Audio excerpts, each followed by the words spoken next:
Time travel क्या यह सच में मुमकिन है? सोचिए, अगर आप अपने दादाजी के बचपन में जा पाते या 50 साल आगे की दुनिया देख पाते। उड़ती कारें, रोबोट्स, क्या ये सिर्फ फिल्मों की बातें हैं या विज्ञान में भी इसकी कोई संभावना है? इंसान हमेशा से अतीत बदलने या भविष्य जानने का सपना देखता आया है। कहानियों, किताबों और फिल्मों में टाइम ट्रैवल का आइडिया बार बार आता है। कोई हीरो अपनी गलती सुधारने अतीत में जाता है, कोई भविष्य देखने। लेकिन अगर आप अतीत में जाकर कुछ बदल दें तो क्या आज भी वैसा ही रहेगा? इसे ग्रैंडफादर पैराडॉक्स कहते हैं। ऐसे सवाल टाइम ट्रैवल को और रहस्यमयी बना देते हैं। तो चलिए जानते हैं कि विज्ञान इस बारे में क्या कहता है, आइंस्टाइन की थ्योरी क्या है और फिल्मों का टाइम ट्रैवल असली विज्ञान से कितना मेल खाता है। तैयार हो जाइए, क्योंकि हम समय के इस सफर में बहुत कुछ जानने वाले हैं। टाइम ट्रैवल यानी समय में आगे या पीछे जाना। जैसे ट्रेन से शहर बदलते हैं, वैसे ही टाइम मशीन से समय बदलना। कल्पना कीजिए, समय एक नदी है और हम उसमें बहती नाव। टाइम ट्रैवल मतलब कभी तेज बहाव में आगे, कभी उल्टा बहाव पकड़कर अतीत में। दो तरह का टाइम ट्रैवल है। भविष्य की यात्रा, जिसमें आप आने वाले कल या सदियों बाद की दुनिया में पहुंच सकते हैं, और अतीत की यात्रा, जिसमें आप अपने बचपन या इतिहास के किसी भी पल में जा सकते हैं।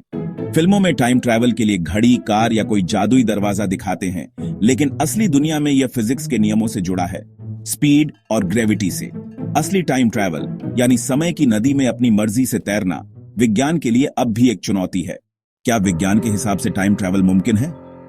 आइंस्टाइन की थ्योरी ऑफ रिलेटिविटी ने इस सवाल को नया मोड़ दिया।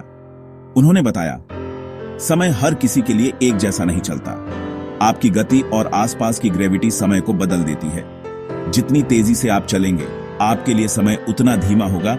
इसे टाइम डायलेशन कहते हैं। अगर आप प्रकाश की गति से स्पेसशिप में जाएं, तो आपके लिए कुछ साल धरती पर 50 साल हो सकते हैं। ग्रेविटी भी समय को धीमा करती है। ब्लैक होल के पास समय और भी स्लो हो जाता है। यानी भविष्य में जाना फिजिक्स के नियमों के खिलाफ नहीं है, बस टेक्नोलॉजी चाहिए। लेकिन अतीत में जाना, यही मुश्किल है। ग्रैंडफादर पैराडॉक्स जैसी उलझने और विज्ञान के नियम इसमें आड़े आते हैं। कुछ वैज्ञानिक वर्महोल की थ्योरी देते हैं, स्पेस टाइम में शॉर्टकट, लेकिन अभी तक इसका कोई सबूत नहीं। बैक टू द फ्यूचर या अवेंजर्स एंड गेम जैसी फिल्मों में टाइम ट्रैवल बहुत आसान लगता है। बस बटन दबाओ और पहुंच जाओ। फिल्मों में टाइम मशीन, कार, बॉक्स या कोई डिवाइस दिखाते हैं, लेकिन असली विज्ञान के मुताबिक टाइम ट्रैवल जगह बदलना नहीं, समय की रफ्तार बदलना है। भविष्य में जाने के लिए हमें बहुत तेज गति से यात्रा करनी होगी, न कि किसी मशीन में बैठकर गायब होना।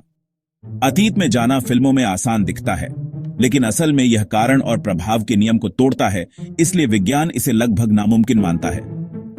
फिल्में हमें सोचने और कल्पना करने की आजादी देती हैं, लेकिन असली विज्ञान कहीं ज्यादा जटिल है। अगली बार टाइम ट्रैवल वाली फिल्म देखें तो उसका मजा लें और सोचें, शायद किसी दिन कोई वैज्ञानिक सच में इसका हल ढूंढ ले। तो क्या इंसान कभी सच में टाइम ट्रैवल कर पाएगा? भविष्य की यात्रा, शायद हां। आइंस्टाइन की थ्योरी के मुताबिक यह फिजिक्स के नियमों के भीतर है, बस टेक्नोलॉजी चाहिए। लेकिन यह सफर आसान नहीं। भविष्य में पहुंचकर आप अकेले होंगे, अपने समय में लौटना नामुमकिन होगा। यह वन वे टिकट है। अतीत की यात्रा, यहां विज्ञान की राह बहुत मुश्किल है। ग्रैंडफादर पैराडॉक्स जैसी समस्याएं इसे लगभग नामुमकिन बनाती हैं। कुछ थ्योरीज कहती हैं, अतीत में जाकर आप इतिहास नहीं बदल सकते, या फिर पैरेलल यूनिवर्स बन जाता है। लेकिन ये सब सिर्फ विचार हैं। टाइम ट्रैवल का रहस्य आज भी बरकरार है। विज्ञान ने भविष्य की यात्रा का रास्ता दिखाया है, लेकिन अतीत का दरवाजा बंद है। शायद यह अच्छा भी है। अतीत को बदलना खतरनाक हो सकता है, लेकिन इंसान की जिज्ञासा कभी खत्म नहीं होती। तब तक हम फिल्मों और कहानियों में टाइम ट्रैवल का मजा लेते रहेंगे और इंतजार करेंगे कि शायद एक दिन कोई इसका सच ढूंढ निकाले।